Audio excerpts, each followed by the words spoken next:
speaking. Applicants and members of the public must be sworn in before speaking for the first time. Only attendees who registered to speak before the deadline at noon today may speak during the meeting. Video and microphone have been disabled for all attendees. Attendees will only be given the capabilities to speak when they are called on during the public comment period.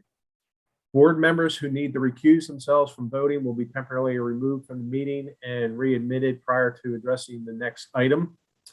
If the board needs to go into executive session, they will call into a separate conference line, and all video and audio on Zoom will be temporarily turned off until they are ready to return to the regular meeting. Chat has been disabled for everyone, and this meeting is obviously a public meeting and being recorded. With that, now I'll turn it over to Joel.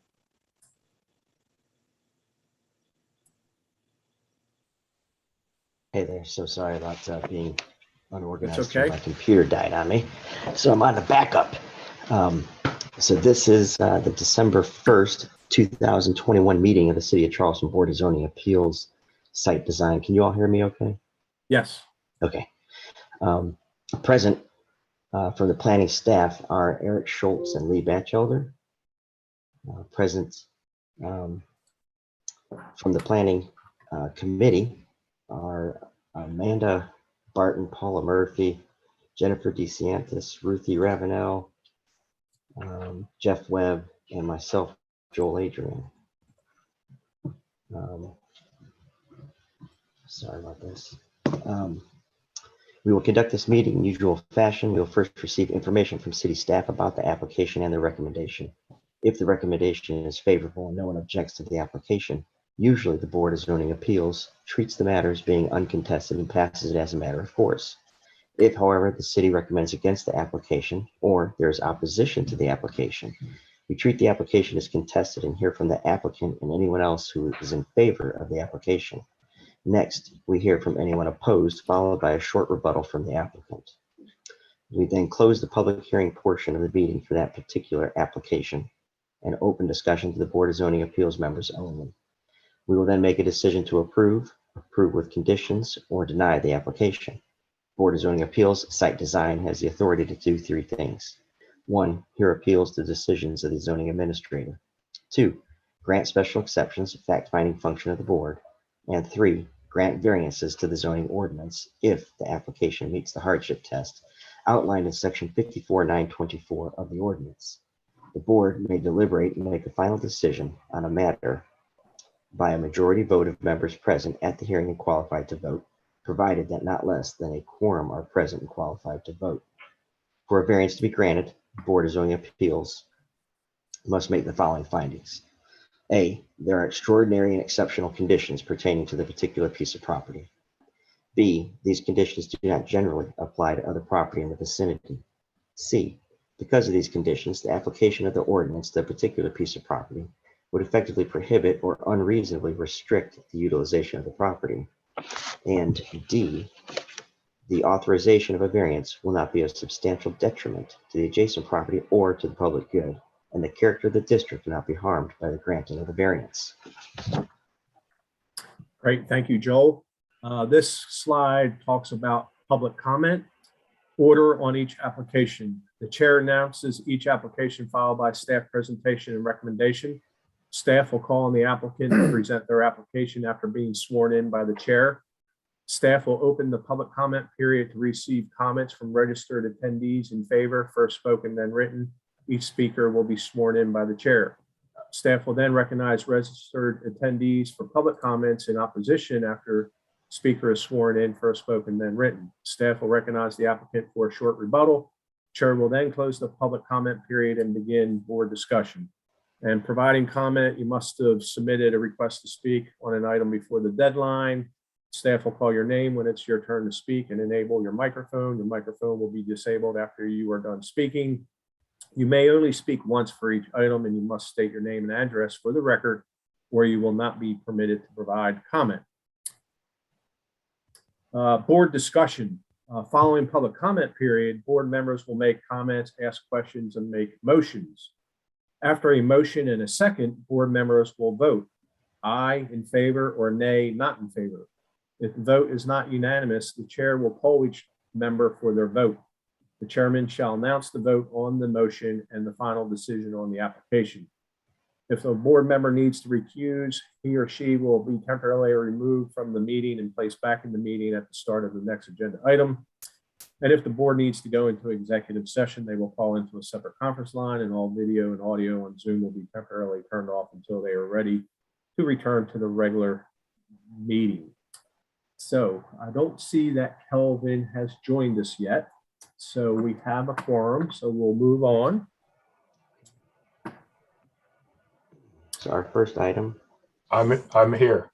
Oh, Calvin, you are here. Calvin. I'm sorry. That's all I'm right. sorry. Sorry about that. I'm getting out of another meeting. Okay, great. Excellent. for the we have record, yes. everybody. For the So our record, Kelvin Hugie has joined us. Yes. Okay, our first item is item A1, which is review of the minutes and approval. So did everybody have a chance to look over the minutes? Are there any questions or comments? Right. So item A1 and 2 are the approval of the December 1st and 6th. So of the 3 items we had, 2 were deferred. So we addressed B1, 102 President Street. And as you can see, you all approved it with the conditions listed there and the motion in the second. So. All right, if there's no comment, does someone have a motion for approval? This is Ruthie. I'll move to approve. Okay, I'll second. It's Amanda. all right, then if everybody's in favor, say aye in favor. Aye in favor. I in favor. Aye. Aye in favor. Anybody opposed? And the motion is approved unanimously. Very good. Thank you. Excellent. So our next item is going to be item B1, which is 2000 Daniel Island Drive. The application number 211201B1, TMS number 275000086 and 185. Request a variance from section 54.327 to allow the removal of 8 grand trees. It is zoned DIGO. All right. Thank you, Mr. Chair. So this is the application for 2000 Daniel Island Drive. I assume that address will change in the very near future, and I'll explain why. The property has changed hands. It was once the campus of Blackballed, and it also housed the Charleston Battery Soccer facility. But Holder Properties has now taken ownership of that portion of Daniel Island. The applicant is Seaman Whiteside. This is their request for 8 grand trees and their hardship test explanation. So the site is presently going through change. As you can see on the books today, there's basically 2 lots of record and then a CWS pump station. That small little square is actually a parcel, but change is on the way, and I'll explain here.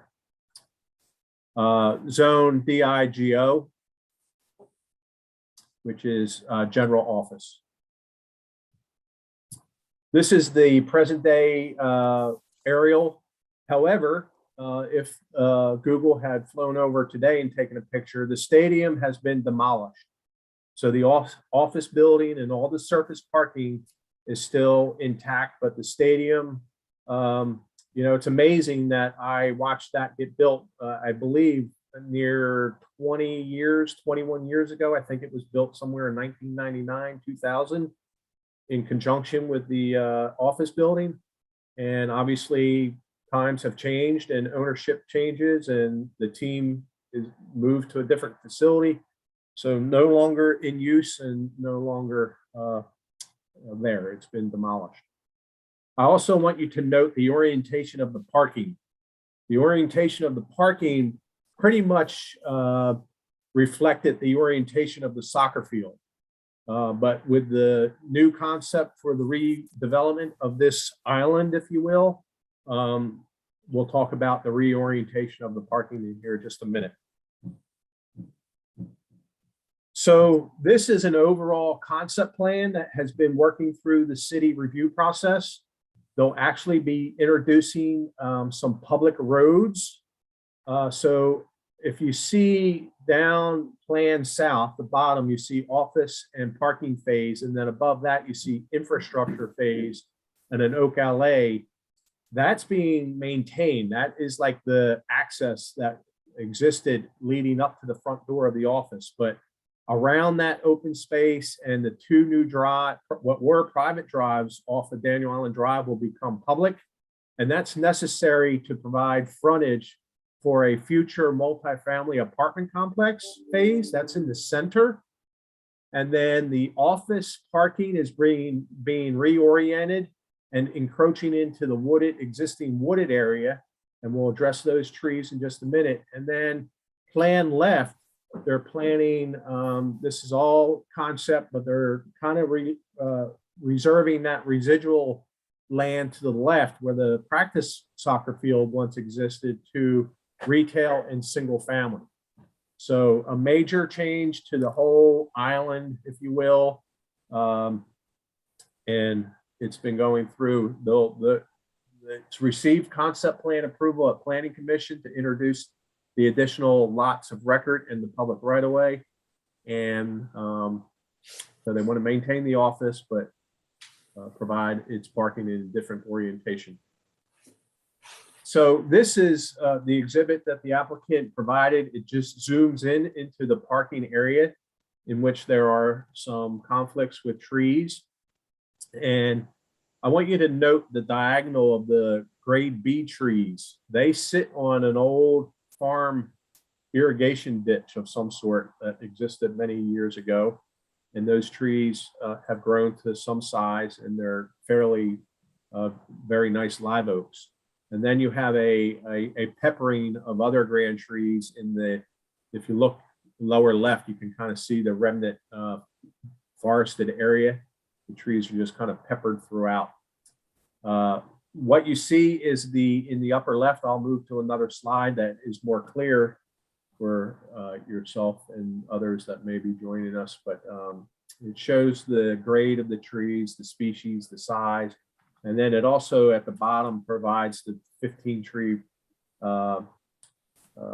protected tree summary. So they're basing that summary on just this 17-acre site to include the office and the parking, and they meet that requirement with the perimeter trees, the trees in the buffer, and the trees that extend down along the interface with the critical area.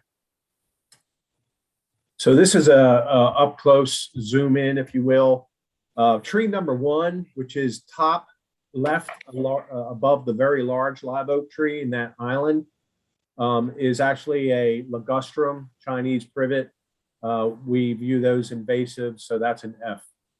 Tree 2 is in line on the ditch, but in order to maintain the circulation and the drive aisles for the parking, it's a red oak and a grade B. Trees 3 and 4 are far right on the parking lot. They are a laurel oak and a double red oak, both grade C's or D's. They're orange. I don't think the grade was upgraded. So they're D grade. Tree number 5 is kind of in the center upright. That is a 26-inch willow oak, a D. And then you have trees 6 and 7. They are grade seed trees. They are willow oaks, showing some storm damage, decay, fork, and what have you. And then tree number 8, which is on the curb line, if you will, is a very large 51-inch double willow oak, and it's over mature and it's got storm damage and decay present. So, you know, we walked the site. I asked that some of the parking lot islands be increased in size. You can see the B grade tree at the top of the parking kind of center where there's some green space dipping down. That got increased. The C grade tree on the buffer edge, they had parking height on it.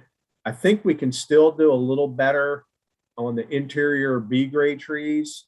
And I'll talk about that in my conditions. And that one B grade tree on the far right along the outer perimeter of the parking there. This is the overall evaluation that was done by consulting arborist. These are the pictures that the applicant submitted. You can see the multi-stem ligustrum tree form, but invasive. And then the very mature 47-inch red oak with decay over mature trees. The willow oak, bottom 51-inch, you can see the V-shaped crotch. It's got decay and it's got storm damage in the crown. So with that said, staff recommends approval with the condition to plant 209.75 caliber inches of recommended native trees on the project site.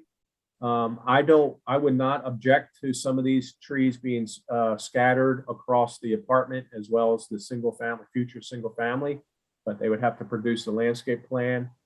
The design team is to work with staff to remove a couple more parking spaces in areas where the parking field, areas in the parking field to achieve a greater setback for impervious construction near the grand tree to be preserved. And we can go back and look at that. Must use 4-foot chain link fence as tree protection barricades. Must have a certified arborist prune and treat all protected and grand trees within 25 feet of any construction. And then must provide a landscape plan for staff review and approval. So with that said, we have Amy Weber, Mike Kittrell, and Rich Swartz as part of the Holder Properties design team. So I don't know if you want to take them all at once or if they're in the same room. Mike, can you hear us?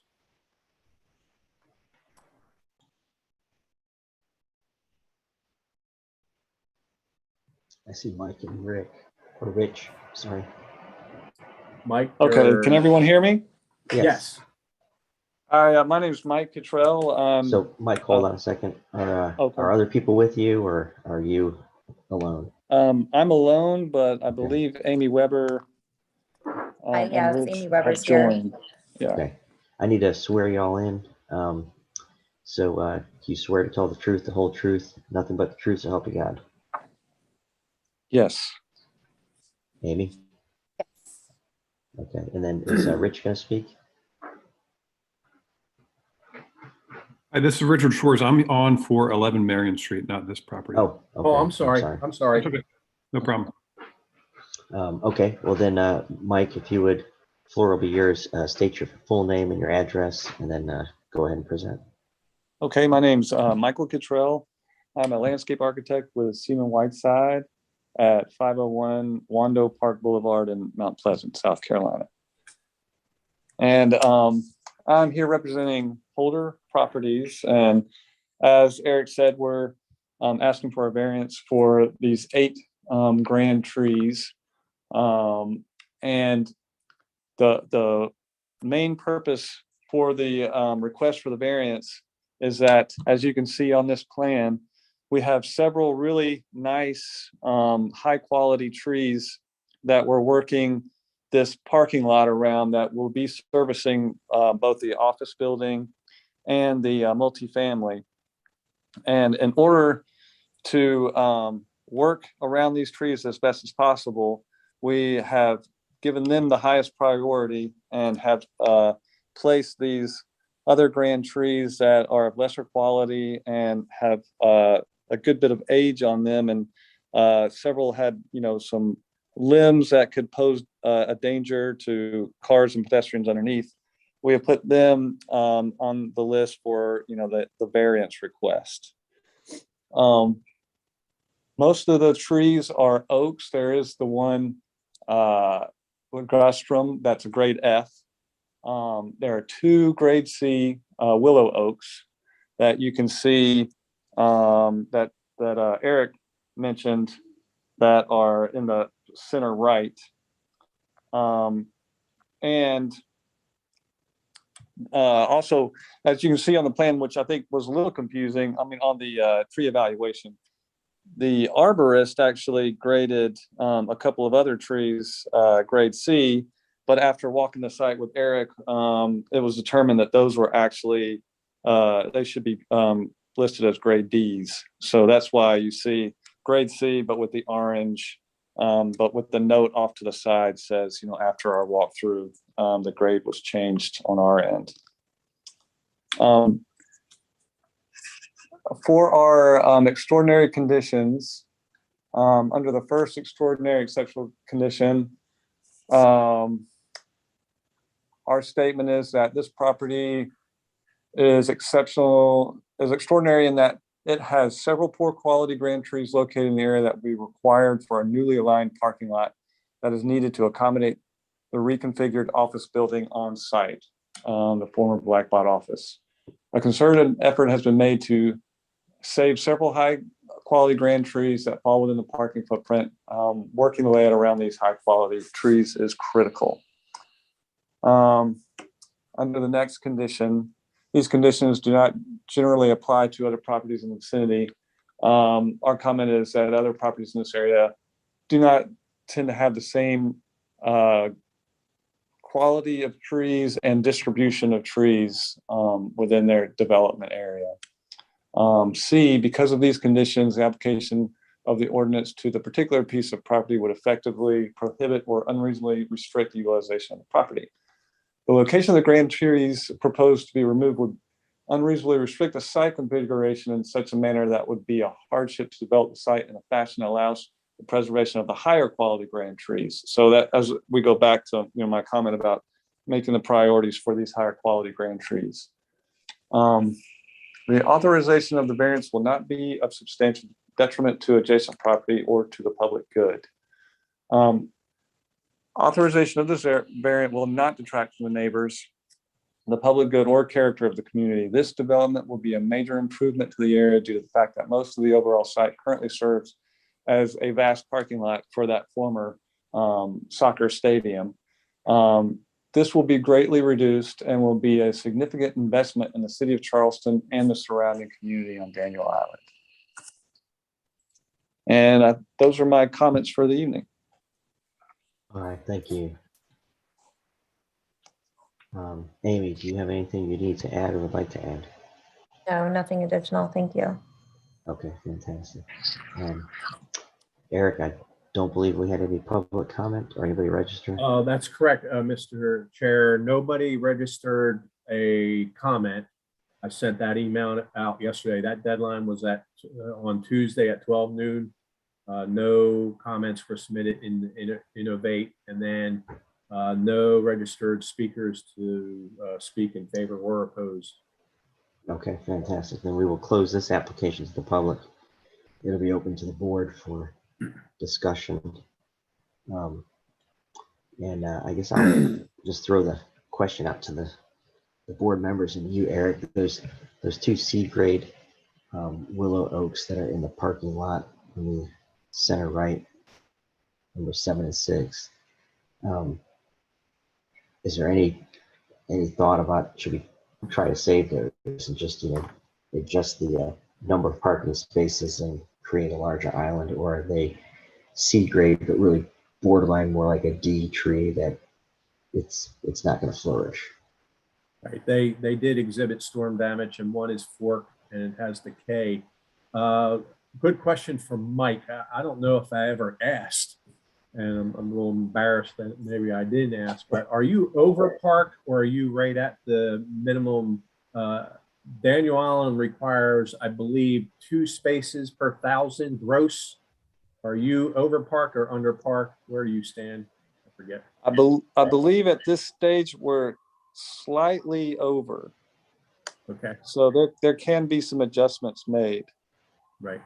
The only recommendation I would make to your question, Joel, is I would think if you were to consider maintaining 6 and 7, I think the parking would have to be cut off just above 7 and probably cut off a little turnout between the blue B grade tree and the C grade tree by the detention area, so that that whole thing is just undisturbed tree save area.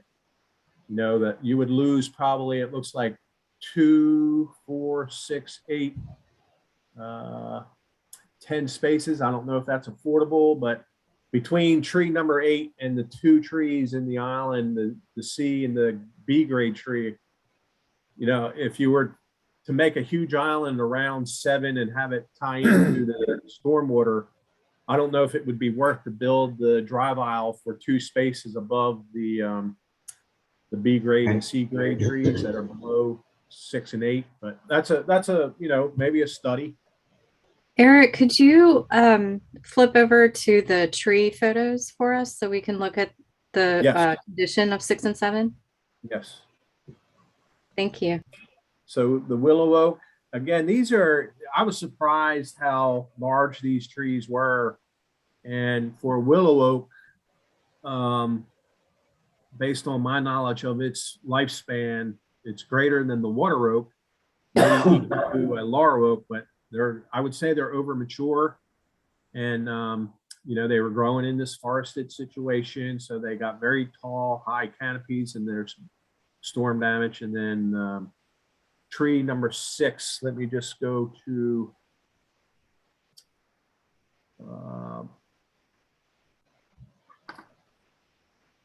storm damage. It was actually ID'd as a white oak, but I pretty confident it was a willow oak, and it was in fair. These are my comments. I don't know what tree number does number 6 equate to the consulting arborist list. Do you happen to know, Mike? I'd have to look at that list. But sorry, what was it, number 6? Yeah, it was number 6 on your list, but what does that correspond to the initial? There's not too many comments. Right. So number 6 on my list is, sorry, it'll take me a minute. I should have highlighted these. I apologize. Is it there, the like 88, 89, 32 and a half, 24 and a half? Yeah, it just says storm damage fair. That's right. Yep, 88. Yeah, so 6 is 32 and a half willow. Yeah, I think that's So, tree 88. so storm damaged. yeah. I mean, ultimately, I would say that if I believe Yeah, that if, is the one. if you feel the tree is over mature and it's got an extremely tall canopy, extremely high canopy, it's probably not the right tree to have here, and maybe better to plant. I have a question too. Go back to the exhibit with the orange line around the parcels. That one. Is the acreage that we're talking about strictly in the orange boundaries of it was either 15 acres or 17 acres. That's correct. 17 acres? That's the 17 acres, what we're seeing here. So when the rest of the things come through, if they come through, we're not going to be considering this acreage in the overall tree count? No. So be mindful that the existing condition is that there's basically 2 parcels, the office parcel and then the parcel that had the stadium on it. Mm-hmm. Through the concept plan approval process, they're actually creating 4 parcels: the office parking phase center bottom, the office parcel, the future multifamily, and then we really don't know what's going to happen on plan left. That may be subdivided further into single family lots, or they may, you know, that's still undecided on the ownership group.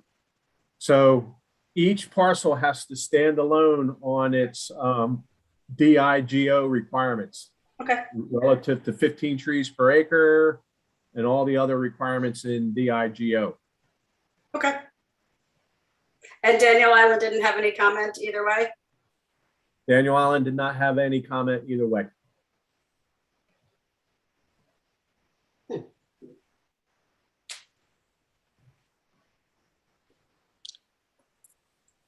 And Eric, Ultimately, Go ahead. of those C trees, were one of those the one that had the limb that was precariously up high and really heavy?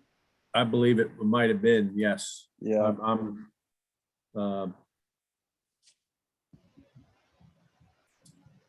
Yeah.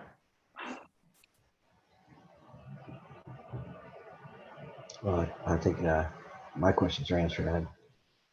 There's no opposition to it. I don't see any issues with not approving it. I think we can approve it. But if anybody else has questions or comments, Jeff. Just curious, Mike, up in that planned northeast corner, are there future plans for that area? Oh, yeah, with trees.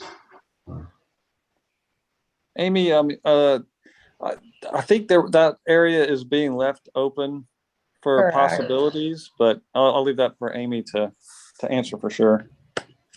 Yeah, not at this time. We don't have any plans for that area. Yeah, I don't, this is Paula. It's an interesting submittal because it's really, we can't necessarily say it's an improvement to the existing property, but it sort of is an improvement. It's kind of the same, similar use. I did want to make one comment about the application, and these conditions do not generally apply to other properties in the vicinity. I'm not sure other properties in the area do not have the same grand tree quality and distribution as necessarily the best reason to maybe just kind of think about that in the future. You guys always do a great job. I just kind of noticed that one. But I agree that we should make a motion to move for approval with staff recommendations.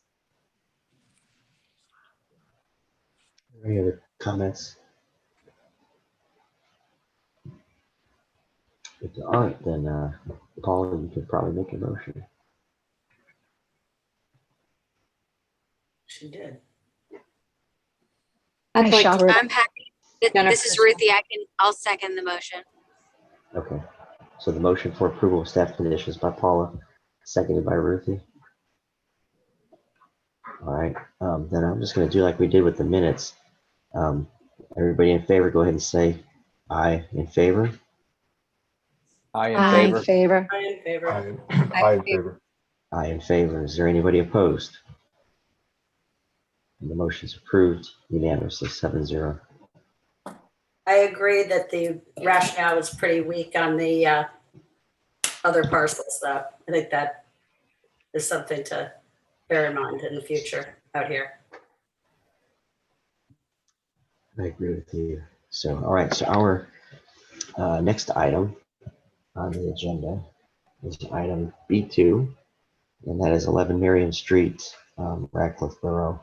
The TMS 460-1203076. Application number is 211201B2. Request a special exception from section 54.327 to allow the removal of one grand tree with zone DR1. Okay. So this is, I apologize, Rich. Rich is the owner. Eddie Favet is the architect. This is the application. This is a fact-finding function of the board. So this is his rationale here for presenting some facts, and we'll get in further detail. This is a mid-block lot, one of several in a row that are pretty much equal in width and depth. So a pretty deep lot. Zone DR1. This is the aerial. So you have a very large water oak on the back property line. That's the big green canopy shown. And then you have the 28-inch elm. Both, in my opinion, are volunteers. I don't think they were planted. You have an elm on the west side as well, on the other side of the fence. So some trees that volunteered in and grew to a certain size. Driveways on the west side and a very large backyard. This is Eddie's cover sheet. Existing conditions. So you have, again, the drive on the west side, 2-story wood residence, 28-inch elm just behind it on the east side, and then a 28-inch water rope. And then you can see another elm on the other side of the fence on the west side. That's in somebody else's backyard that fronts on the north-south street. Existing conditions, again, tree protection zone, overlaid. So they are proposing an addition, obviously with a hyphen. The new piece would be behind a hyphen to, that's a BAR typically request and technique to allow the principal building to still retain the majority of its historic character and what have you, maintaining the drive on the west side.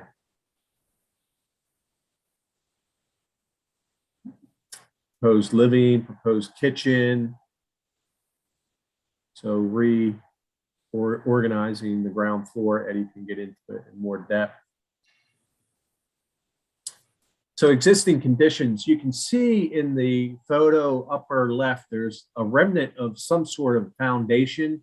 You see the steps come down, and then there's the pedestal for the AC unit. And this tree was right behind some type of structure. You can see it lower left or lower right as well, like a little CMU wall or some sort. And again, the tree is a boundary tree, in my opinion. It's straddling the property line.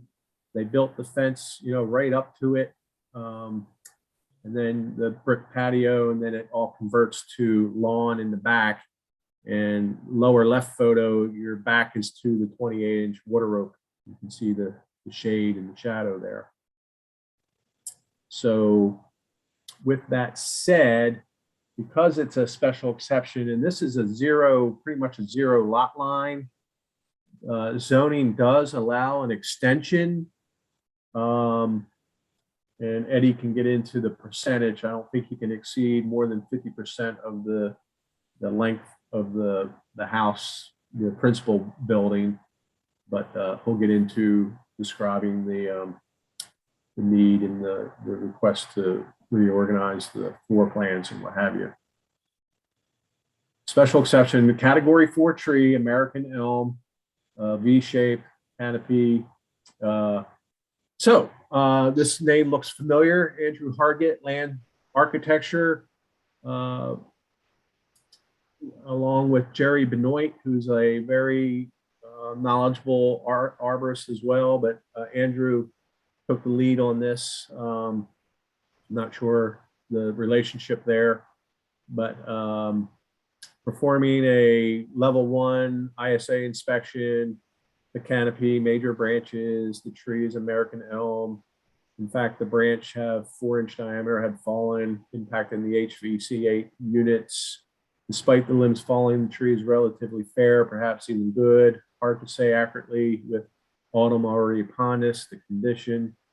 However, it is also in declining condition and vigor, mostly due to the girdling roots, the grade change by the neighbor's driveway, and the available nutrients. The root flare at 9 Marion is non-existent. Trunk is twisted, it has some vertical seams. So he did a very thorough ground observation. And then he gets into the location of the foundation coupled with massive root flare, etc. So with that said,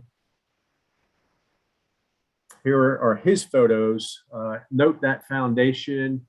When I was there, I took a photo, but I felt his photos pretty much did it. But that root flare that comes toward the photographer in this left photo, that root carries all the way across the yard up against the brick patio. It was amazing how far it went. It just continued to grow along that hard edge. V-shaped, very typical of an American elm, V-shaped crown. You can see the branch failure. The roots, very typical of a volunteer. They're tough urban trees. They'll grow in very harsh environments and with limited soil volumes and what have you, but you can see the girdling roots that he spoke of, crossover roots, some remnant brick in there.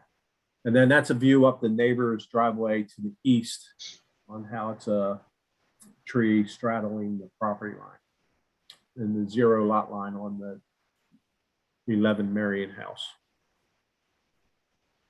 So with that, I think it's a reasonable addition, not overly sized.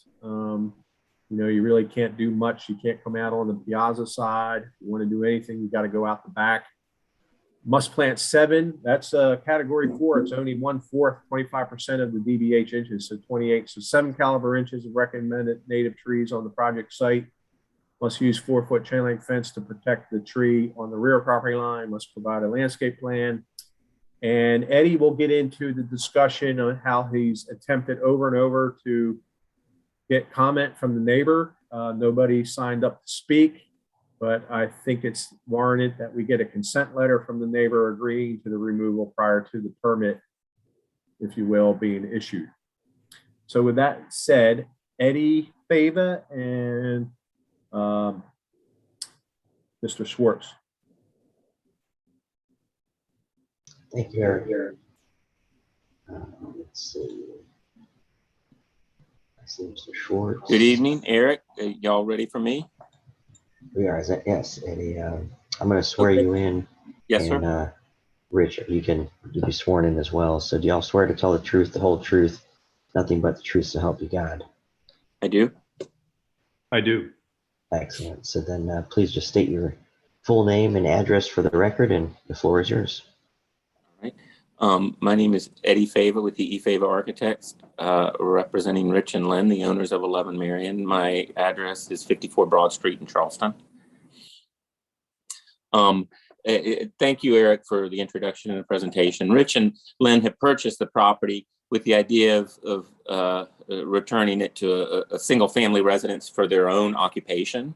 And to do so, they just wanted to do a small addition that would comply with zoning ordinances.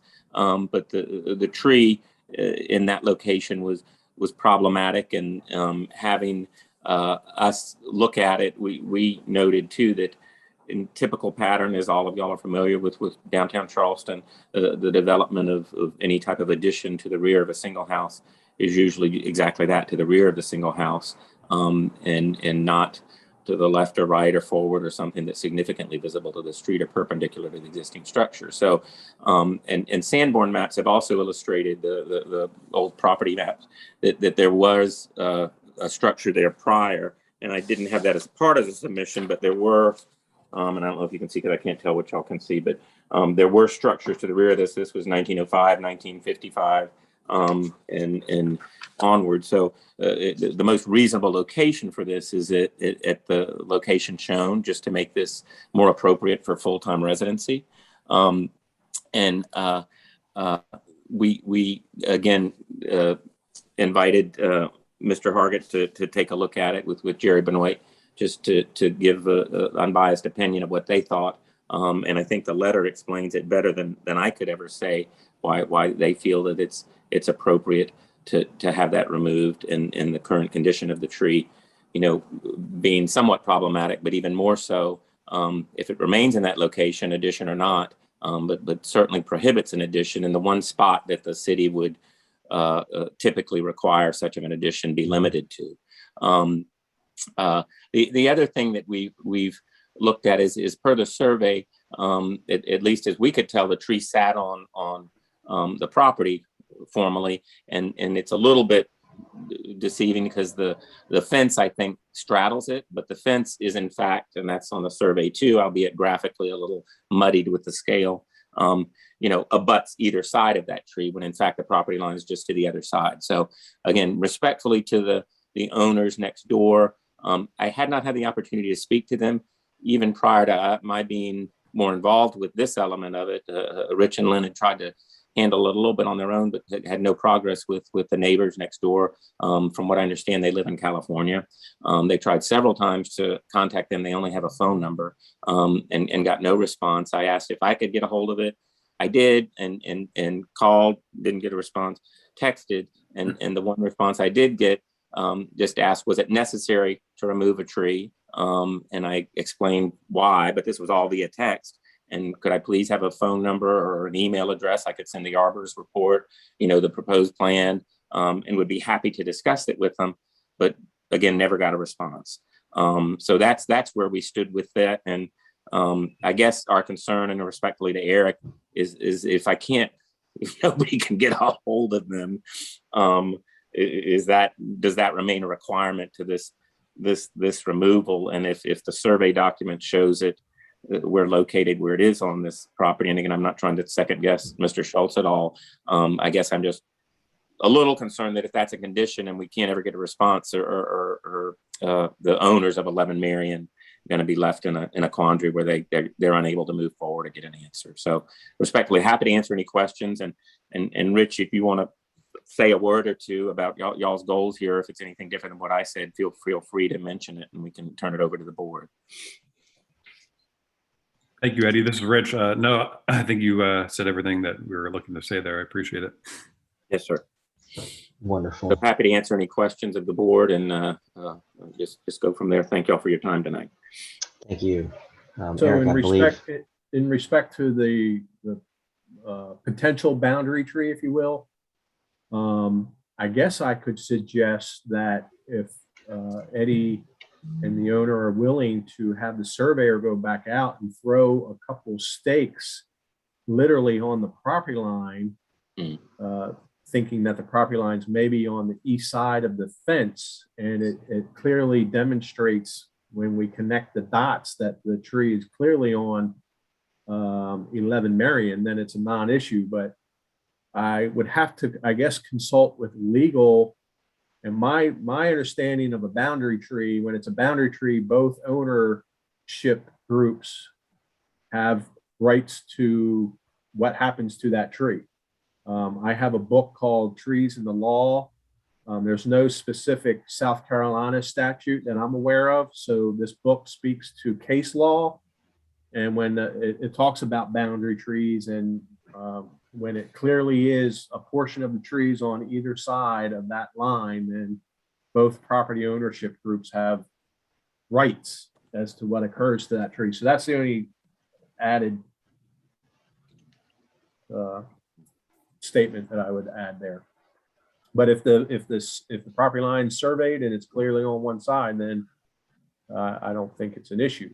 Roots can extend over the property line and branches, and if the tree is clearly growing on one side of the property line and roots and branches extend over, that property owner does have rights to prune and sever roots. Apparently, case law has determined. So, it's a kind of a touchy little subject, but anyway, that's all I have to state there. Okay. Then we will close this application to the public and be opened to the board for discussion. I believe that with it being a special exception, I think they've brought the information we need, and I don't see any reason to not approve it.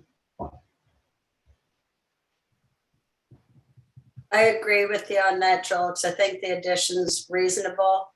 I think Eric's idea is a good one, especially if the people are hard to get, who I would have to add to the soil and paving over the roots of the grand tree. So, that's inappropriate on their part. And that's another discussion about our ordinance for another day. So I'd make a motion, we move to approve with staff recommendations. Are there any I'll other second. comments? Okay, so seconded by Jeff. I can wait for comments though. It seems to me, this is Ruthie, it seems to me that there ought to be a way to send a certified letter or something where they have, 2 weeks to respond, or I don't know. I mean, I'm cautious to remove a tree that you may not have the legal ability to remove based on what Eric pointed out. That's all. Well, I think with Eric's conditions. Eric is correct. If the tree straddles the border of two adjoining property owners, then the tree technically belongs to each property owner. So Eric's suggestion about getting a surveyor to come and mark, and if it's definitive that the tree is only on the side of the applicant, then they do not need approval from the other adjoining property owner. So, and Ruthie, sending a letter, even if they do not respond to it, it would subject them to legal action if in fact the tree is on both sides. All right, so I think, Eric, you're gonna put your there you go. So I think he's got it covered in his recommendations and conditions with providing a consent letter or proving that that tree is solely on lot 11 and not shared by the adjacent property. So I think we're okay to move forward. Yeah, Joel, do you think we need to amend the motion to add that caveat on there? You could, yeah, we could add item 5 would be that the applicant would stake the corners and put a string line on it just to verify if there's any shared ownership. Why don't we amend 4 to say that, and if it is found to be a boundary tree, then must provide a registered letter to the neighbor, requesting comment or approval to remove it. I don't know, what's better for you, Eric, in terms of how to have those stipulations? Yeah, I think first would be to have the surveyor put a series of 2 or 3 stakes along that common property line in the vicinity of the tree, north and south, and determine if it is a boundary tree. And then if it's not, then it's a non-issue. If it is a boundary tree, then Kelvin, what were you alluding to about if you send the letter, then there's legal something? You mentioned something. Sending a letter saying what they're going to do does not give them authority to do it. It would subject them to a lawsuit for destruction of the neighbor's property. I see. Well, I think we're covered. So I think that if the surveyor goes out and stakes it and the tree is solely on 11, 4 is a non-issue. If it's a shared tree, then we're covered and protected by item 4 that they can't go ahead and knock the tree down until they've gotten a consent letter from the adjacent neighbor. Yes. Okay. So I think we can go forward with the motion for approval of staff conditions. Second. Okay, so Jeff, that motion would be was yours, right? Actually, I think Amanda made it. Amanda, yep. Okay, and then Jeff, you had the original second on it, so we'll stick with I'm that. sorry. And then we'll do just as we did on the last one. Everybody that's in favor would say aye in favor. Aye in favor. I in favor. I in favor. I in favor. Aye in favor. Anybody opposed? And that motion is approved 7-0. Okay, Thank you all. very good. Thank you. Have a good evening. Happy holidays. Thank you. Thank you. too. Thank you. All right, that concludes December 1st BZA Good meeting. job, Eric. When Thank you. is the cutoff for January, or was that Monday? It's coming Monday.